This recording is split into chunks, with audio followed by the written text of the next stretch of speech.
Olá pessoal, eu sou o Roberto Rodrigues e nesse vídeo eu vou falar para vocês o que impede o desenvolvimento do setor condominial.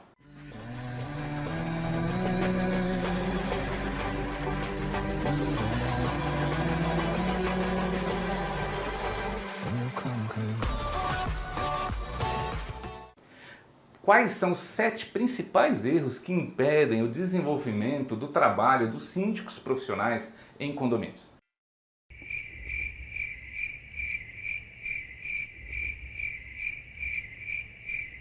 Aqui está, pessoal. Eu fiz uma lista aqui dos 7 principais erros que eu acompanho no mercado de condomínios já há alguns anos. Olhando de perto a atividade dos síndicos profissionais, das centenas de condomínios que eu já pude participar, das decisões na gestão, através da tentativa de padronização das operações, a gente percebeu alguns erros meio que grotescos. O primeiro deles consiste na questão de desviar a função do síndico dentro de um condomínio. Ou seja, quando o condomínio opta por ter um síndico profissional externo, ele acaba fazendo, mesmo que sem perceber, o desvio da função desse síndico.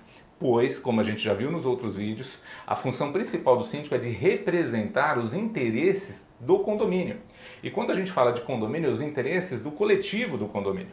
E muitas vezes isso acaba não acontecendo. Talvez pelo fato de que a escolha desse síndico foi mal embasada, foi muito rápida, foi sem muito critério, ou pelo medo simplesmente de que esse síndico não faça uma boa gestão, os condôminos na Assembleia aceitam a criar dispositivos que empoderam, por exemplo, o conselho. Quando o conselho é empoderado, ele acaba assumindo o papel de representante da vontade do condomínio, sendo que, pela lei, pela legislação e até pelas responsabilidades, quem deveria fazer isso é a pessoa na função de síndico. Ou seja, aquele que está na função de síndico é quem deve decidir o que é melhor para o condomínio, não o conselho. O conselho, inclusive, é instrumento opcional. Nem na própria lei existe a obrigatoriedade de haver conselho. Ele é necessário, porém não com esse empoderamento absoluto, onde por muitas vezes acontece um desvio dessa função. E os interesses particulares desses conselheiros passam à frente dos interesses da coletividade, obrigando, de acordo com esses dispositivos implantados no condomínio, por meio até de assembleias, com que o síndico se submeta a essas condições. E lá no final, quando há a prestação de contas, quando há uma avaliação da qualidade da gestão desse síndico profissional, ele é mal qualificado, ele acaba sendo destituído. Está aí um dos principais erros dessa lista que eu separei para vocês, que levam à limitação da qualificação desse mercado. Já o segundo erro que eu elenquei aqui é o descumprimento de leis e normas. Todos sabem, ou pelo menos deveriam saber, que nos últimos anos uma série de normas foram implementadas no mercado de condomínio. Ou seja, as obrigações que um síndico deve cumprir frente a um condomínio são enormes. E muitas vezes, ou eu acredito que na maioria absoluta das vezes, elas não são cumpridas. E quando elas não são cumpridas, alguns prejuízos são percebidos dentro do condomínio. E essa situação impede que as pessoas percebam que o conhecimento que um síndico profissional tem, possa ser colocado em prática, justamente porque lá atrás há um desvio de função ou simplesmente não há um incentivo que essas normas e leis sejam cumpridas. E não vamos aqui abrir mão da possibilidade de que o síndico seja qualificado ali, ou melhor, intitulado como um síndico profissional e na prática fez um curso barato que nem aprendeu nada. Aprendeu algumas leis básicas, mas o grosso mesmo, aquilo que tem realmente conteúdo, ele não foi a fundo. Então, dessa forma, ele fica um síndico raso, um síndico profissional, onde se espera muita qualificação e não tem. Então, isso também é um problema. Mas o cumprimento das leis e normas é uma obrigação. Não importa se há qualificação, conhecimento ou não, mas deveria ser cumprido e isso não se cumpre, ok? Outra situação que eu linkei aqui para vocês como terceiro item é os parâmetros de avaliação do síndico. Exatamente. Como o condomínio anda avaliando os seus síndicos? Ele escolhe um síndico profissional, mas o que é apresentado ao longo do período?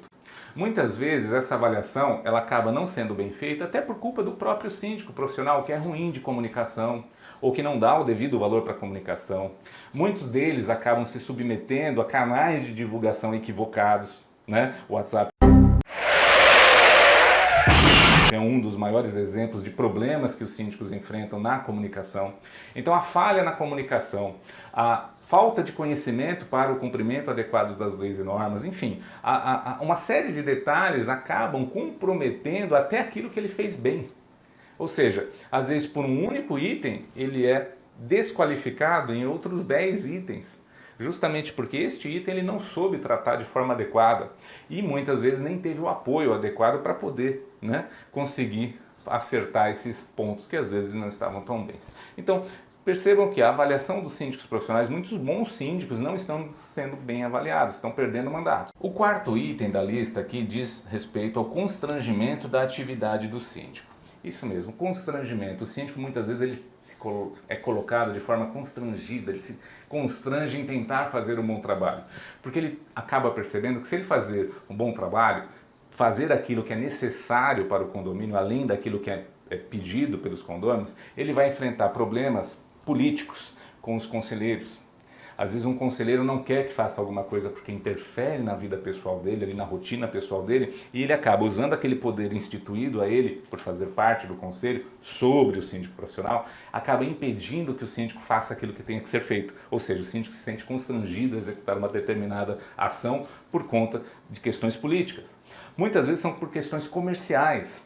Ele foi indicado por uma administradora, ele percebe que ali dentro do condomínio tem coisas que podem ser melhoradas, mas se ele for fazer as melhorias, ele vai impactar contra a administradora, contra uma empresa de terceirização de mão de obra que já tem ali, digamos, um relacionamento por meio dos seus funcionários muito bom com os condôminos e acaba não podendo fazer isso. Às vezes é com o zelador, com um funcionário específico do condomínio que ele não consegue agir da forma que precisa, porque esse funcionário influencia de forma prejudicial qualquer atitude que impacte ali na sua rotina. Enfim, o constrangimento que alguns síndicos profissionais são colocados quando passam a exercer a sua atividade de síndico no condomínio é algo preocupante e deve ser considerado. O quinto item da lista se diz ao método de seleção e escolha dos síndicos profissionais. Isso mesmo. A escolha, muitas vezes, ela já vem viciada, já vem com alguns compromissos pré-definidos entre o síndico e quem o indicou. E esse tipo de limitação, esse tipo de problema, essa falha na transparência, essa falha da isenção na escolha de um síndico profissional já começa comprometida.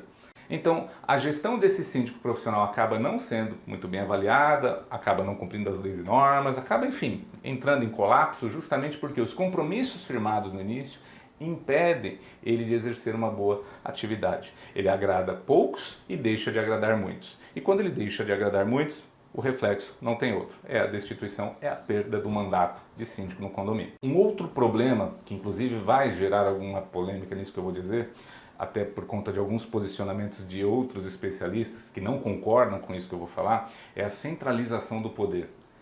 O que é a centralização do poder? É entregar um poder absoluto ao síndico, ou às vezes à administradora, ou às vezes ao conselho do condomínio, não importa. A centralização do poder ela não é benéfica para ninguém. Por quê? Primeiramente, a centralização do poder gera aos que estão ali dependentes das decisões desse poder uma expectativa.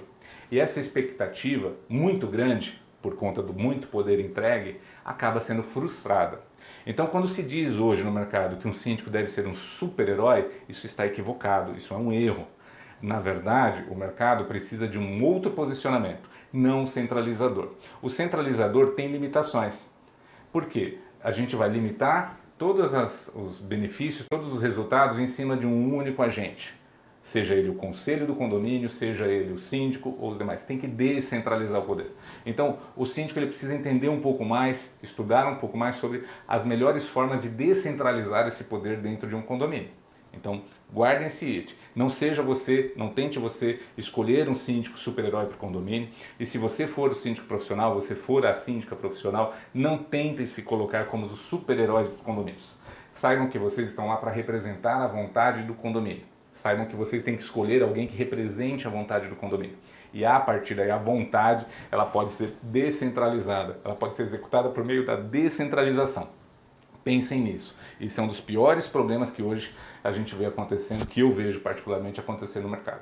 E o sétimo item diz respeito à inovação desse setor. Exatamente. Falta inovação deste setor. Os condomínios não inovam nos seus métodos, nas suas práticas de gestão. A maioria absoluta, esmagadora, faz do mesmo jeito as coisas que sempre fizeram. Ou seja, a administração não muda, a forma de contratação, a forma de execução das tarefas, enfim, a mentalidade dos condomínios não mudam porque a mudança traz medo. O medo do desconhecido é algo que impede a pessoa a mudar, a sair do lugar. Então, muitos condomínios, quando a gente traz uma necessidade nova, inclusive impostas por lei, impostas por normativas técnicas, a primeira resposta que a gente vê numa assembleia, numa reunião de conselho ou até com a opinião do síndico ou da administradora é: sempre fizemos assim, sempre foi assim, não há razão para termos que mudar, sempre decidimos assim. Ou pior, né? A Assembleia é soberana. Só que muitos esquecem que a Assembleia Soberana não tem as informações necessárias e tão detalhadas para que possa decidir corretamente. Então, essa falta de inovação dentro dos condomínios impede, de fato, o crescimento e a melhoria desse mercado. Partimos do princípio que as assembleias, se fossem boas, né, elas seriam mais cheias. Se elas fossem realmente entendidas como necessárias, seriam mais cheias. E muitos recursos hoje já estão disponíveis para mudar isso.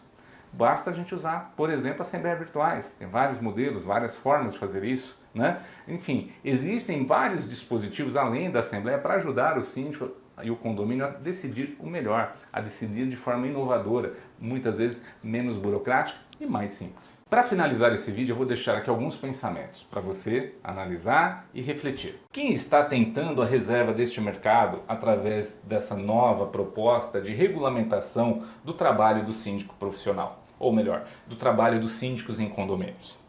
Quem quer regulamentar o síndico externo?